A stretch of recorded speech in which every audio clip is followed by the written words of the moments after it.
এই সামনে থেকে সরো। আসসালামু আলাইকুম ওয়া রাহমাতুল্লাহি ওয়া বারাকাতুহু।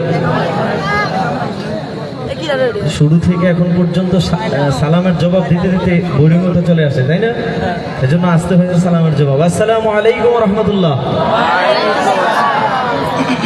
আলহামদুলিল্লাহ, এতক্ষণ আপনারা একটু ভোকালটা বাড়ান। এতক্ষণ আপনারা আমাদের বাংলাদেশের জনপ্রিয় ইসলামী সাংস্কৃতিক সংগঠন জাতীয় শিশু কিশোর সাংস্কৃতিক সংগঠন কলরবের মনোমুগ্ধকর পরিবেশনা শুনেছেন, কোরআন তেলাওয়াত শুনেছেন। এখন আমরা আপনাদেরকে ব্যতিক্রম একটি সাক্ষাৎকার দেখাতে চাই। আপনারা দেখার জন্য প্রস্তুত আছেন?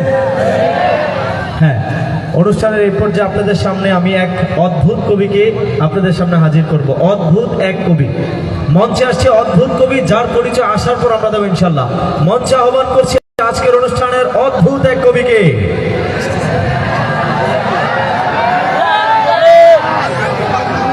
এই সামনে বসেন। আসসালামু আলাইকুম ওয়া রাহমাতুল্লাহ। কবি সাহেব, আপনি কেমন আছেন? আছি আলহামদুলিল্লাহ, ভালো আছি। ভালো আছেন? আচ্ছা কবি সাহেব, আমাদের আজকের এই শত শত অডিয়েন্সের সামনে আমরা আজকে আপনার সামনে যে সাক্ষাৎকার নিচ্ছি, আমি এখনো কাউকে আপনার পরিচয় দিচ্ছি না বা দেইনি এখনো। আমি চাই আপনার মাধ্যমে আমরা পরিচয়টা দিতে। সর্বপ্রথম আপনার নাম। মোর নাম হইতেছে মহিউদ্দিন হাসান আল কবিরাজ।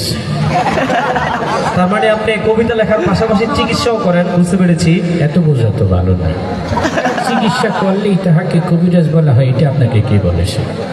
আপনারা ওই ঋতুর রাজাকে কি বলে? ঋতুরাজ।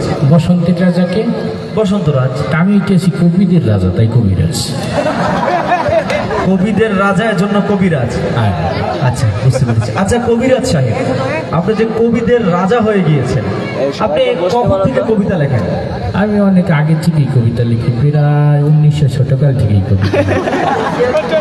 1900 ছোটকাল থেকে কবিতা লেখেন। আচ্ছা আচ্ছা কবি সাহেব, আপনি যে 1900 ছোটকাল থেকে কবিতা লেখেন, এটা আমরা বুঝতে পারি আপনার ফেসবুক পোস্টের মাধ্যমে।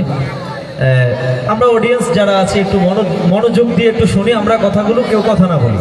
আচ্ছা কবি সাহেব, আপনি তো আপনার এই কবিতা নিয়ে বিশ্বের বিভিন্ন রাষ্ট্রে ভ্রমণ করে থাকেন, তাই না? তো আপনি কোন কোন রাষ্ট্রগুলোতে ভ্রমণ করেছেন? বহু দূরের রাষ্ট্র, আপনি চিনবেন না, সব মিডিল ইস্টের ওই পাশে। মিডিল ইস্টের ওই পারে হলো, আমাদের এখানে অনেকে শিক্ষিত আছে, আমরা রাষ্ট্রের নাম জানি। আপনি কয়েকটা নাম বলুন।